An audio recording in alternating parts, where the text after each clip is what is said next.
Brian and Kenzie in the morning. And Chicago's alternative all day. Q101. A phenomenal performance of Franz Ferdinand on night one of Q101's Twisted Christmas with Cage the Elephant. What a night. The pictures and videos all are housed on our socials, so make sure you follow and like, and you'll get all the stuff there if you can't make it. Tonight, of course, sold out, the Smashing Pumpkins at the Aragon. It's going to be insane, and we'll have Billy Corgan on the show in about an hour. At about 8:50, we'll have him on there. So, have you ever apologized for something much later, for something that you took your stand on? You planted your flag, and you fought against something. And then later on you realized, you know what, I was wrong. And you apologize to that person later. Or maybe it's just still in your head and you want to apologize. You're thinking about it because you care about that person possibly to, you know what, my bad. No one does that enough. Everybody wants to fight their opinion to death. And then even if they know they're wrong, they just keep fighting it. You know, deny till you die. This would be a healthy thing. Well, this happened with somebody. It's a viral text that went around.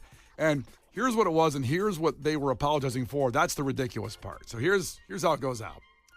Hey, Zach, I know we haven't talked in years. Again, this is a text to someone from years later. So I know we haven't talked in years.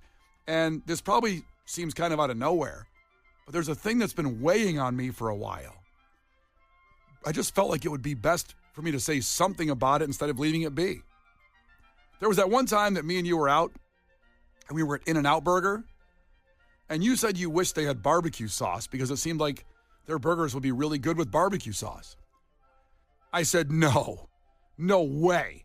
That would be terrible. And you're so wrong. And it's so wrong for their burgers. But I was wrong. Their burgers are great with barbecue sauce.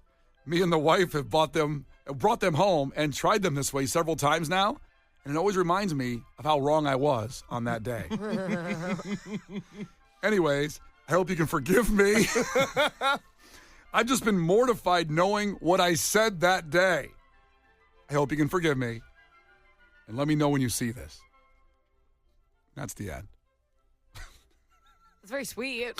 Very sweet. It cannot be overstated that this message starts with the line, I know we haven't talked in years. Before launching into a barbecue sauce-related soliloquy. Wouldn't it be funny if he had, slept with his girlfriend and that's why they stopped talking and he's apologized?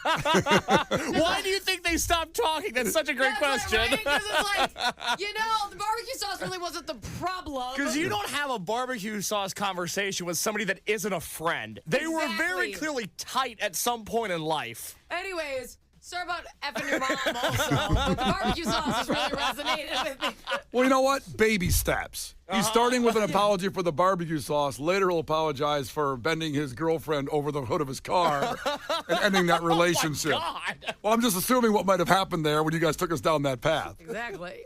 And I don't know if anybody out there has done something like this.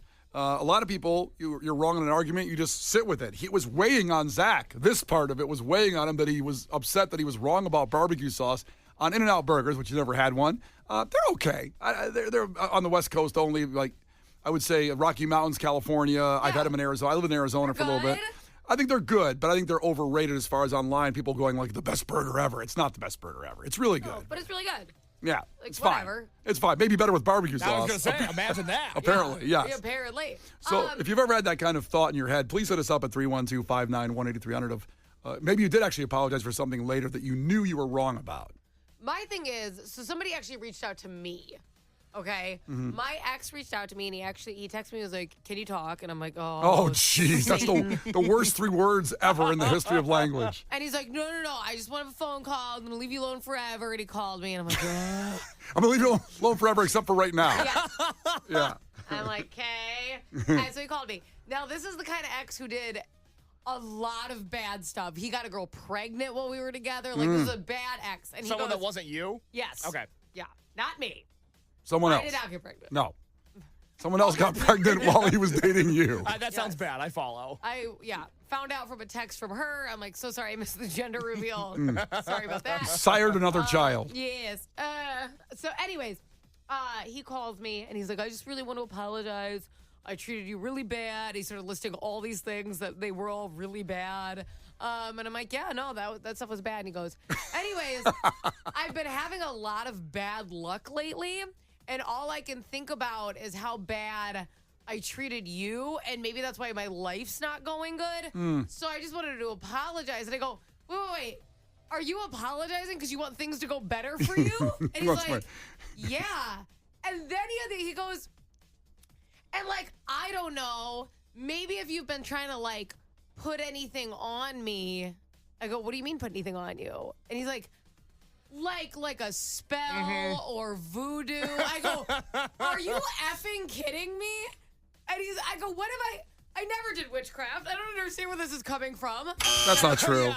I'm not a sound machine, damn it. But he accused me of witchcraft or voodoo and then admitted he was only apologizing because he wanted things to start going better for him. And I go, I have to be honest. If you were hoping to get good karma, I don't think it's going to happen after this phone conversation. Because if you thought I was a witch before, wait till the spell I'm putting on you now. I actually am mad. I didn't think about doing voodoo, so I'm going to go Google it. Wow. So that is that's a reach. I've ever received.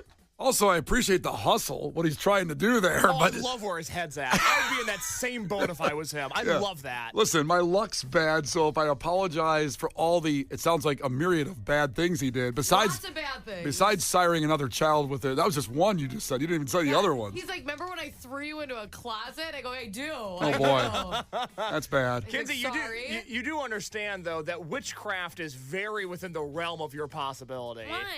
Why? I've never done it. We're just saying if you went down that path, if you did some kind of research and maybe, get the reps in, I think you could do some witchcraft on somebody. I think you could do it. I'll take it as a compliment. It is, actually. Glass half full. I will. 312-591-8300. Have you ever thought of something that you want to apologize for later? I think it's healthy to do that. Get it off your plate. Not in Kenzie's situation with that guy, but, this guy's an argument about barbecue sauce.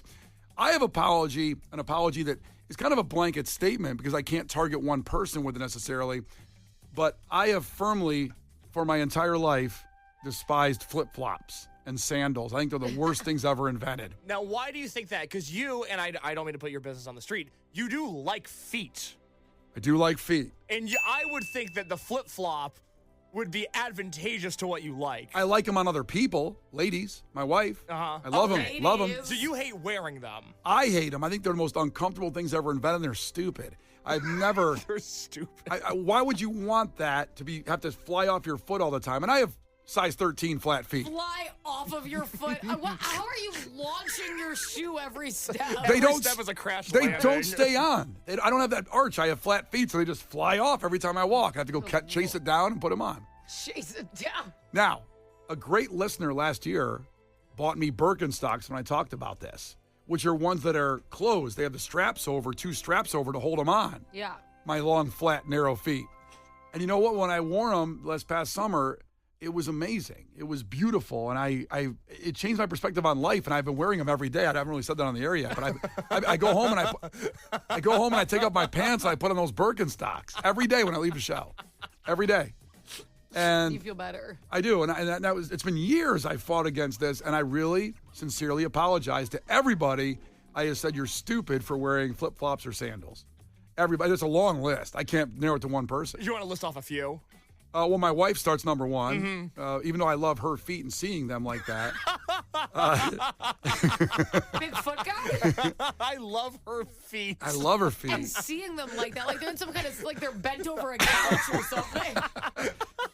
in that foot position.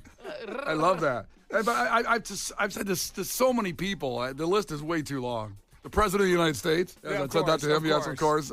So you wear Birkenstocks every day? Every day now I go home, I take off my pants, I put on Birkenstocks. The ones that our listener, his name fails me right now. I'm so sorry. But they're not cheap. They're over $100. Uh-huh. Yeah. Did you join a drum circle in a commune also? How have Birkenstocks changed your life? Yeah, I'm starting a Dead and Company cover band. No. Yeah, it's going to be great. Brian and Kenzie in the morning. And Chicago's alternative all day. Q101. Brian and Kenzie on Q101. And if you missed the keyword we announced just before that song for the Mount Joy tickets, we'll give it to you in 4 minutes after Soundgarden. Casey checked in from Woodridge, and I was talking about how I apologize to people. I've said flip-flops and sandals are horrible. They're the worst things ever invented because all of a sudden I've discovered Birkenstocks from a listener that bought them for me. And it's been years I've been hating on flip-flops and slippers. sandals. But Casey checked in from Woodridge and said, like, no pants or shorts? When I talk about going home, taking my pants off and putting on these Birkenstocks now every day.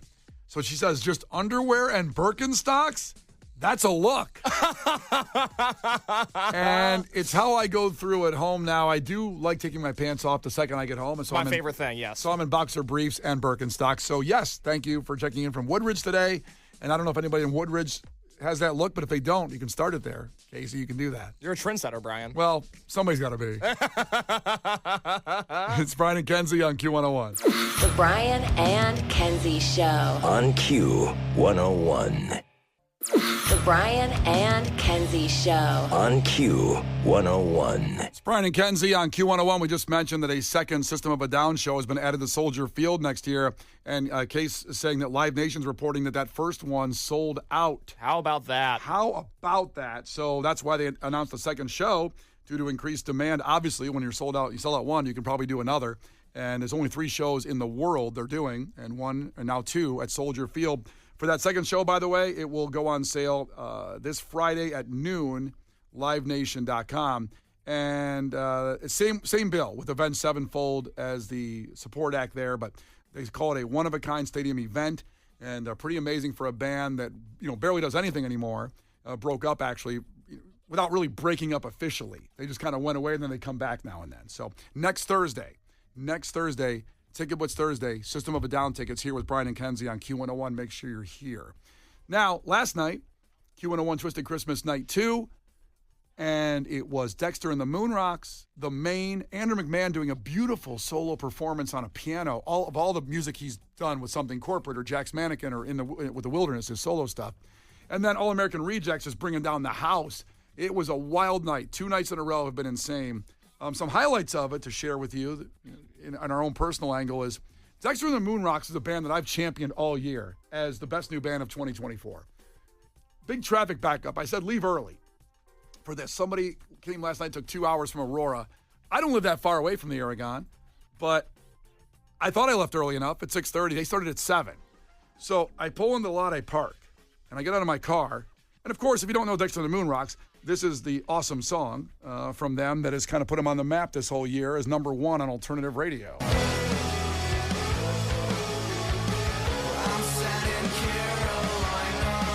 Great freaking song, okay? And as I get out of my car, I hear that coming from the Aragon. I hear that coming in with Dexter and the Moonrocks, Sad in Carolina, cranking from outside the building. Uh-oh. Yeah, I'm like, 7 o'clock they were supposed to go on. That's a really bad feeling. You're like, do you think that by chance the opening DJ threw a song on they weren't supposed to? I was hoping. Instead, it was them performing, and I go, wait a minute. Not only am I a tad late, but I thought I'd miss one song by them, I didn't think I'd miss the song. Sad in Carolina. They opened with it. The biggest song in the country right now in alternative music is that song, Sad in Carolina. And I'm sitting there going, wait a minute, they're playing the song right now? You're like, maybe they opened with it. So I start sprinting. The parking lot's not that far, but I start sprinting to our little VIP entrance door there. The song's still going. I know I only got about 2 minutes and 58 seconds. The song is short. I'm running. I get up there. There's a delay. Other people, I see people that we know. Hey, Brian, welcome back. VIP's pretty awesome, right? I'll get these drink tickets and everything. Yeah. I just want to get upstairs. You hit him with the Brian Phillips? Yeah. Just give me my laminate so I can get up there. I want give me my thing. All access pass. Give it to me. Then I have to go through security. And then you got patted down because I'm sure you had something in your pocket you weren't supposed to. Oh, can you imagine him going through the metal detector in a my panic? God. They're like, sir, your belt, sir, your keys. It's like, for the love of God! He just strips naked. I just want to see the song. I just want to hear the song. And by the time I got up there, finally through security, because like you said, they caught a couple things, all I heard was this. I saw them do the 3-chord ending. That was it. That's all I saw my favorite band of the year do. Did they get right off the stage after? No, they played then a whole set for about 25 minutes as the opening band, but they opened with the song. Can I make you feel even worse about missing Sad in Carolina? No, you cannot make me feel worse. So that song is what, 2 minutes and 58 seconds? Yes. Okay, so when they played it live last night, because I was there very early, I get to Twisted Christmas shows before doors open because I interview the opening band, which last night I interviewed Dexter and the Moonrocks. Great interview. That'll be up on Q101's YouTube channel on Monday. they did an extended intro of the song. They did what? They did the first chords over and over again, and they built up to what we all recognize as the beginning of the song. They eased into it. They tuned their guitars and they strummed slowly. And oh my God, you love guitars, Brian. I love guitars. He would have loved it. They built up to this big thunderous intro. The song was a minute longer than it usually is, and you still missed all of it. That sucks. Did they use foot pedals? Oh, this is the band that uses pedals. Oh my God, Brian, you would have loved the foot pedals. God, I love pedals. And listen, their whole set was awesome. This band is just one of my faves. For 2024 of a new band, but I just missed the song. And then I just imagine Brian like, do a retire in the back. Well, I did think I did think for a second. I go, you know what they're going to do? They're going to bring the house down and play it as the last song of their set too. That's what Smash Mouth used to do when they would play the song All Star. They would start the set with it and end the set with it. Iconic. Guess who doesn't do that? Dexter and the Moonrocks. Nope, Dexter and the Moonrocks. They do not do that. They did not do that, to my dismay. Love them, but missed the song that I wanted to see. I missed it by that much. It's very ballsy to open up with your hit. You know, it's a hit song. They opened up with it. You save it till the end. Everybody saves it till the end. Not them. I mean, also All American Rejects opened up with Dirty Little Secret last night. No, they have multiple hits for a longer band. They do. They got a few hits, but they did open up with Dirty Little Secret, and boy, was the Aragon bumping when that happened. That was fantastic. Tell you what, I'm ecstatic about that open. I'm like, all right. I hate when the last song on the set list is like the one I really want to hear. I'm like, I feel pretty good right now. I really wanted to see Dirty Little Secret. Yeah, it was great. Feeling good. What are your guys' memories of last night, the recap of the show? And Case, by the way, the little thing for Case is that people mistook him for the drummer of Dexter and the Moonrocks. So they looked exactly alike. This did happen. So as I'm walking around the Aragon all night, Twisted Christmas is such a really pleasant week for us because we hear a lot of nice things. People stop us. They say they love the show. It genuinely means the world. If you see us tonight, please continue to do the same thing. And I kept on getting stopped, and it wasn't the usual, like, you and Brian and Kenzie, you guys are crazy in the morning. You keep me on the way to work. I was getting a lot of devil horns, like rock on, and just an unusual sort of feedback. And then one guy in particular stopped me, and he looks at me and goes, hey, man, I love the work you do. Keep it up. I go, oh, thank you so much, man. He goes, never stop drumming.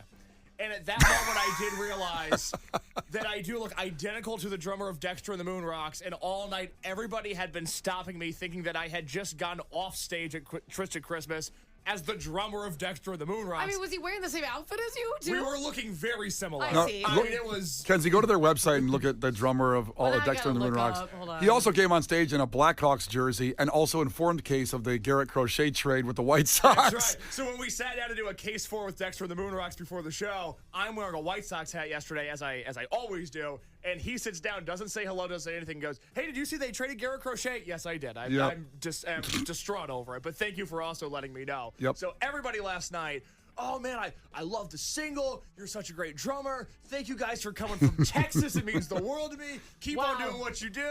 You should see this one picture that I just thought was a picture of Case. Yeah.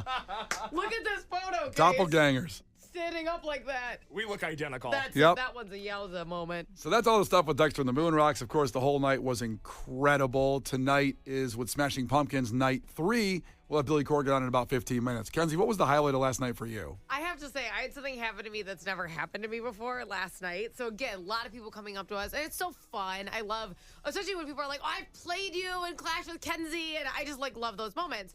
Well, these two guys come up to us. I think they said they were Marines at one point, right? Yeah, I believe so, yes. And they were saying that they work, and I'm going to leave the charity name out of it because of the rest of the story. So they work for a charity, and we're like, oh my God, we love that charity. We'd love to help in any way we can. They go, that would be so incredible. And one of the guys, he's the one that handles all that. He contacts people, everything. And I'm like, yeah, you can just message us on socials. And he pulls out his phone to pull up socials. And as he does that, an excessive amount of porn pulls up on his phone. And it was like, I'm not talking like Instagram girl in a swimsuit, whatever. It was just a lot of porn. And he was closing it out and then trying to pull up to Google the other thing. And then all of his recent searches were coming up. And I'm like, and I just stood there and he just stood there and he goes, I look at a lot of women. Preach, brother. Preach. Like, alrighty. Well, our Instagram is. My man, we've all been there. Okey We doke. appreciate you. You're doing the charity work out there. You can do what you want on your phone. It's fine. Fine. Everybody's adults. There's all consent. It's all fine. It was fine. I just wasn't. And we were just going from this charity conversation to that. It was just such an abrupt change. Yeah. Yeah. That's a good highlight. I'm like, all right. Keep rocking. Oh, such a good night last night. We will see you tonight again at the Aragon. Sold out. I think it's going to be one of the most epic performances ever by the Smashing Pumpkins at the Aragon. And follow us on socials to follow along if you can't make it or didn't get a ticket. Remember, Monday, some tickets, they get released last minute. They always save a couple, like 50 tickets. For Cage the Elephant, there were some released. I'm not saying it's going to happen for sure for the Pumpkins, but I'm just saying stay alert on our social media. Make sure you've got to follow on Facebook and Instagram and Twitter and everything because that may happen again. You know what I'm going to do right now since I missed Sad in Carolina last night? What are you going to do? I'm going to play it. Dexter and the Moon Rocks. I mean, I didn't see the last 2 seconds of the song, but And you'll never forget it. never forget it. They opened up last night, night 2 of Q101's Twisted Christmas. Dexter and the Moon Rocks, Brian and Kenzie on Q101. Brian and Kenzie in the morning. And Chicago's alternative all day. Q101.